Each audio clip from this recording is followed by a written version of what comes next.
Teknik yang pertama yaitu anecdotal record. Nah, teknik ini merupakan cara pencatatan observasi yang berisi gambaran naratif tentang kejadian atau peristiwa yang terjadi secara beberapa detik atau beberapa menit. Kejadian yang dicatat biasanya atau dapat berupa kejadian yang biasa terjadi atau yang tidak biasa terjadi. Bisa disebut juga a word picture of an incident, behavior, or event that occurred, yang menyatakan kepada pembaca when, where, who, and what. Oleh karena itu, dalam proses pencatatan perlu ditekankan gambaran atau deskripsi dari perilaku harus aktual. Maksudnya, yang dicatat adalah fakta atau kejadian yang terjadi, bukan penilaian dari perilaku tersebut. Anecdotal record biasanya digunakan untuk mencatat perilaku yang tidak diantisipasikan sebelumnya atau yang terjadi secara spontan. Oleh karena itu, ini bisa dilakukan kapan saja dan di mana saja, dan bisa juga dengan menggunakan secari kertas saja. Anecdotal record ini mungkin merupakan teknik pencatatan yang paling mudah dari segala bentuk metode pencatatan dalam observasi. Hal ini dikarenakan tidak mensyaratkan setting waktu tertentu, tetapi dapat dilakukan kapan saja setiap saat ketika perilaku tertentu menarik untuk dicatat. Selanjutnya yaitu model pencatatan yang mempunyai beberapa variasi, di antaranya yang pertama yaitu bersifat tematik. Misalnya, perilaku imitasi anak pada orang dewasa akan menggambarkan bagaimana perilaku meniru itu terjadi. Yang kedua bersifat interval, yaitu tidak fokus pada tema tertentu, tetapi akan melakukan pencatatan terhadap perilaku yang muncul pada periode waktu tertentu. Yang ketiga yaitu pencatatan akumulasi, terjadinya perilaku tertentu untuk dianalisis. Yang berikutnya yaitu karakteristik anecdotal record. Yang pertama, pencatatan merupakan hasil dari observasi langsung. Yang kedua, pencatatan merupakan data yang akurat dan spesifik tentang kejadian atau peristiwa tertentu.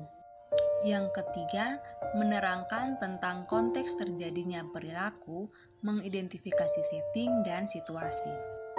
Yang keempat, mencatat peristiwa atau perilaku yang biasa atau perilaku yang tidak biasa yang ditampilkan oleh objek pengamatan. Manfaat anecdotal record ada beberapa di antaranya, yakni dapat memperoleh deskripsi perilaku individu yang lebih cepat, dapat memperoleh gambaran sebab akibat perilaku khusus individu. Kemudian yang ketiga dapat mengembangkan cara-cara penyesuaian diri dengan masalah-masalah dan kebutuhan individu secara mendalam. Kemudian adapun macam-macam anecdotal record. Ada 4. Yang pertama itu adalah anecdotal record type evaluasi. Nah, dalam hal ini dia berisi pernyataan dan menerangkan penilaian pencatatan atau pengamat ukuran baik buruk yang diinginkan atau yang tidak diinginkan, serta yang diterima ataupun yang tidak diterima. Kemudian yang kedua itu ada anecdotal record type interpretatif. Dalam hal ini berisi penjelasan tentang kegiatan tingkah laku atau situasi yang telah diobservasi oleh pengamat dengan dukungan fakta yang didapat. Kemudian yang ketiga ada anecdotal type deskripsi umum. Dalam hal ini berisi tentang catatan kegiatan tingkah laku atau situasi dalam bentuk pernyataan umum. Kemudian yang keempat itu ada anecdotal record type deskripsi khusus. Dalam hal ini berisi uraian tentang kegiatan, tingkah laku, atau situasi secara khusus dan teliti. Kelebihan, yakni diantaranya tidak membutuhkan format khusus, memungkinkan pembaca untuk mengetahui fakta dan detail setiap kejadian sehingga dapat ditarik kesimpulan yang akurat. Kemudian yang ketiga, memberikan gambaran singkat mengenai kejadian secara kontekstual. Dan yang keempat, memberikan kepada pembaca sense of being DARE. Kemudian yang kelima, memungkinkan penilaian atau penarikan kesimpulan yang terpisah atau berbeda setelah mengetahui detail kejadian. Dan yang terakhir, memudahkan bagi pembaca untuk menginterpretasikan sesuai dengan tujuan observasi. Nah, adapun kelemahan anekdotal record, yang pertama, sulit dalam memilih perilaku yang akan dicatat yang relevan dengan tujuan observasi. Kemudian yang kedua, observer secara intensif menulis seluruh detail kejadian. Serta yang ketiga, membutuhkan perhatian observer untuk mencatat interaksi antar individu. Keempat, hanya dapat difokuskan pada tindakan atau kejadian yang terjadi beberapa menit. Serta yang terakhir, kelemahan dari anekdotal record yakni hanya dapat difokuskan pada satu atau dua individu pada saat yang sama. Selanjutnya saya akan menjelaskan mengenai diary description. Diary description atau catatan harian merupakan salah satu teknik observasi yang melibatkan pencatatan perubahan-perubahan atau perkembangan baru atau perilaku baru dari subjek yang diamati, biasanya pada bayi atau anak-anak, atau yang disebut dengan longitudinal observation, serta bersifat formal. Diary description adalah metode yang melibatkan self-report yang intensif dan berulang-ulang yang bertujuan untuk memotret suatu kejadian, refleksi, mood, rasa sakit, atau interaksi yang terjadi selama waktu pengamatan, dengan kata lain memerlukan jangka waktu yang cukup lama. Ada dua model pencatatan yang dapat dilakukan, yaitu yang pertama adalah topical diary, di mana hanya mencatat salah satu aspek perkembangan, misalnya hanya aspek perkembangan bahasa saja. Kemudian model yang kedua adalah comprehensive diary, apabila hanya ingin atau mau melihat seluruh aspek perkembangan. Nah, tujuan dari teknik ini adalah memetakan tahap demi tahap kemajuan kemampuan anak dalam suatu periode tertentu.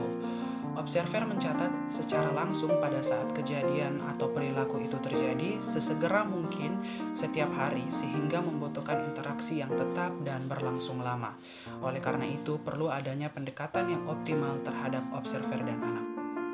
Yang kedua adalah penggunaan diary description. Diary description digunakan sebagai salah satu metode dalam studi kasus, yaitu penyelidikan kepada kasus-kasus yang unik atau khusus, dan juga digunakan sebagai salah satu alat dalam penyelidikan etologi, misalnya penelitian pada binatang yang tidak dapat berbicara, di mana hasilnya dapat diterapkan pada manusia. Prinsip diary description adalah yang pertama, observer tidak harus berdiri menunggu dengan alat pencatat yang selalu sedia setiap saat untuk merekam segala perilaku subjek, tetapi hanya cukup mengamati dengan seksama perubahan yang terjadi pada subjek. Yang kedua, pencatatan bisa dilakukan dengan dua cara, yaitu yang pertama, segera setelah perilaku berlangsung, dan yang kedua, pada akhir pelaksanaan observasi dengan cara mengingat-ingat perilaku yang muncul. Yang ketiga, dapat digunakan untuk mencatat hasil eksperimen, dan yang keempat juga termasuk dalam salah satu kritikannya, di mana masalah generalisasi, karena sedikitnya subjek amatan yang mampu diamati, maka sangat sulit untuk bisa menggeneralisasi hasilnya pada subjek-subjek yang lebih luas. Selanjutnya, diary description yang pertama yaitu memberikan gambaran proses perubahan atau perkembangan seiring waktu secara jelas dan detail. Yang kedua, merupakan gudang data yang kaya. Kekurangan diary description yang pertama yaitu bias seleksi atau kehilangan keterwakilan sifat-sifat fakta. Yang kedua, bias observasi yaitu reliabilitas pencatatan dan objektivitas interpretasi. Yang ketiga, keterbatasan kasus untuk generalisasi. Yang keempat, waktu dan sumber data terlalu banyak sehingga dalam rentang waktu dan setiap hari melakukan pengamatan tidak efektif. Selanjutnya ada langkah-langkah diary description. Yang pertama, tentukan target perilaku yang akan diamati. Dalam hal ini, target perilaku bisa dalam bentuk perilaku umum atau aspek khusus. Yang kedua, tentukan subjek pengamatan dan panjang pengamatan. Yang ketiga, siapkan jurnal atau catatan harian. Yang keempat, format pencatatan hasil observasi. Dan yang kelima, ada pengolahan hasil observasi atau generalisasi. Selanjutnya, contoh pemanfaatan diary description. Sesuai dengan pernyataan mengenai definisi diary description, maka ada beberapa contoh pemanfaatan yang dilakukan saat observasi. Pertama, pada uji coba perilaku perkembangan anak, observer dapat menelaah atau menganalisis kembali catatan data dari setiap tahap observasi, sehingga validitas dan perolehan informasi yang baru dapat tersistem dengan baik. Kedua, dengan menggunakan diary description, observer juga dapat memanfaatkan data yang ada sebagai bentuk acuan dan bukti kredibilitas observasi yang nantinya juga berdampak pada penyampaian hasil observasi tersebut. Pertama yaitu pengertian dari narrative description. Nah, narrative description adalah teknik pencatatan observasi di mana karakteristik dasarnya yaitu deskripsi tingkah laku yang digambarkan dalam bentuk narasi atau cerita. Nah, adapun hal-hal yang harus digambarkan dalam teknik pencatatan ini yaitu yang pertama tingkah laku yang menjadi target observasi, yang kedua yaitu konteks mencakup setting dan situasi di mana tingkah laku itu terjadi, dan yang ketiga yaitu rangkaian bagaimana tingkah laku itu terjadi. Pola penggambaran yang dapat digunakan dalam teknik pencatatan ini. Yang pertama yaitu global description atau pendeskripsian data observasi perilaku secara umum. Contohnya seperti Dani pergi mengambil buah jeruk untuk ibunya. Yang kedua yaitu semi global description atau pendeskripsian data observasi lebih terperinci dari global description. Contohnya seperti Dani pergi mengambil keranjang di dapur dan kemudian ia kembali ke kebun dan mengambil buah jeruk untuk ibunya. Yang ketiga yaitu narrow description atau pendeskripsian data observasi sangat terperinci dan lebih terperinci dari global description dan semi global description. Nah, contohnya seperti Dani dengan langkah perlahan ia pergi ke dapur dan mengambil keranjang, kemudian tangan kirinya memegang keranjang dan berjalan perlahan menuju ke kebun untuk mengambil buah jeruk untuk ibunya.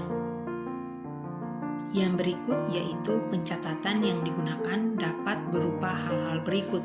Yang pertama yaitu behavior descriptive statement law inferential, di mana dalam hal ini hanya mencatat observasi langsung tingkah laku secara apa adanya. Yang kedua yaitu behavior inferential statement high inferential, di mana dalam hal ini hanya mencatat interpretasi atau judgment yang didasarkan observasi langsung. Artinya, terdapat pencampuran antara pencatatan observasi langsung yang apa adanya dengan interpretasi. Yang berikut yaitu langkah-langkah pembuatan narrative description. Yang pertama yaitu identifikasi individu yang diobservasi dan orang lain yang juga hadir. Yang kedua, catat setting, dalam hal ini tempat kejadian dan waktu pelaksanaannya. Yang ketiga yaitu gambaran dan pertimbangan tingkah laku dan orang lain serta faktor-faktor yang mempengaruhi tingkah laku. Keempat, catat tingkah laku baik itu verbal dan non-verbal. Yang kelima, catat kejadian sesegera mungkin setelah observasi dilakukan. Yang keenam yaitu catat verbalisasi yang disampaikan seakurat mungkin. Yang ketujuh yaitu catat urutan kejadiannya sehingga perincian perilaku itu tergambar secara jelas. Yang kedelapan itu dalam melakukan pencatatan berusahalah objektif, akurat dan lengkap. Yang kesembilan, gunakanlah bahasa yang baku dan jelas. Kesepuluh itu utamakan gambaran yang apa adanya dari tingkah laku. Yang ke-11, catat reaksi orang lain terhadap tingkah laku individu yang diobservasi. Yang ke-12, catat kesan awal dari individu yang diobservasi maupun orang lain yang ada di sekitarnya. Yang ke-13 yaitu waspada dengan kehadiran observer yang dapat memberi berpengaruh. Yang ke-14 yaitu jangan terlibat dengan observer karena peran hanya sebagai observer. Yang ke-15 yaitu jangan biarkan ketertarikan terhadap tingkah laku tertentu membuat kesan umum itu terabaikan. Yang ke-16 yaitu ketika menginterpretasikan tingkah laku, pertimbangkan kemungkinan alasan dibaliknya. Dan yang ke-17 yaitu integrasikan data agar dapat gambaran yang padu dan utuh. Terima kasih. Kelebihannya yang pertama yaitu open method atau metode terbuka, sehingga dapat menyediakan gambaran yang lengkap tentang apa yang sebenarnya terjadi di seputar individu dan perilakunya, mencakup konteks, setting, dan situasi, serta perilaku yang muncul selama periode waktu kita melakukan observasi. Yang kedua yaitu adanya gambaran yang lengkap, memudahkan dalam memaknakan apa yang berada di balik perilaku individu. Yang ketiga, dengan narrative description dapat dijaring style unik, attitudes, first, ability individu ketika berada dalam berbagai konteks di bawah kondisi yang natural, sehingga memudahkan dalam memaknakan karakteristik individu atau keunikan individu.